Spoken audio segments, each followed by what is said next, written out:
আগামী কিছুদিনের মধ্যে রিক্সাওয়ালাদের জন্য করব। রিক্সারও সেম, আমরা উচ্ছেদ করতে চাই না, কিন্তু বলেন এই ঢাকা শহর কি এই লক্ষ লক্ষ রিক্সায় ঢাকার রাস্তায় চলতে পারে? জোরে কর না একটু। তাহলে এটা তো কারণ এটা প্রত্যেকটা তো সীমাবদ্ধতা আছে। এই যে এখানে আপনাদেরকে দাওয়াত দিছি যে কয়টা সিট আছে আমাদের আপনাদের বসাইতে পারবো, ওই কয়জনই আমরা দাওয়াত দিছি। যদি আজকে 1000 দাওয়াত দিতাম তাহলে কি সম্ভব হইতো এটা? সেটার জন্যই আমরা রিক্সাও রাখতে চাই, কিন্তু রিক্সার তো পরিমাণটা ঠিক করতে হবে। আবার রিক্সাওয়ালাদেরও সেম একই, যে আপনি ওই গ্রামের রিক্সা আপনি কথা নাই বার্তা নাই ঢাকা শহরে প্যাসেঞ্জার নিয়ে চলে আসবেন, তাহলে কি ওটা হবে? হবে না।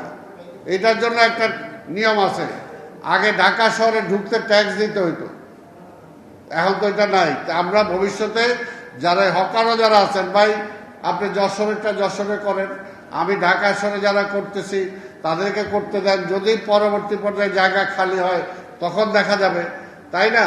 কারণ আপনি তো আর চিরজীবন এই ব্যবসা করবেন না। আপনি চাবেন আপনার সন্তান পড়াশোনা করে ভালো হোক, নিশ্চয়ই হকারের ছেলে হকার হবে, এটা কেউ চায়?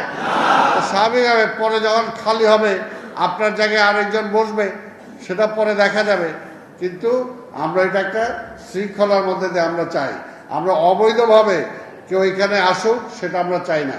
পথচারীরা যাতে ফুটপাথ দিয়ে হাঁটতে পারে সেই ব্যবস্থাটাও থাকবে, রাস্তায় যাতে গাড়ি চলাচল করতে পারে সেই ব্যবস্থাটাও থাকবে, আবার আপনারা যাতে ব্যবসা করতে পারেন সেটাও ব্যবস্থা থাকবে। সব জায়গায় জন্য আমরা 24 ঘন্টা বা 24 ঘন্টার মধ্যে 12 ঘন্টা ব্যবসা করার সব জায়গায় কিন্তু সুযোগ দিতে পারবো না। যেমন মনে করেন আপনাদের যে রাস্তাটা আমরা দিচ্ছি সেই রাস্তাটায় আপনি সারাক্ষণ ব্যবসা করতে পারবেন।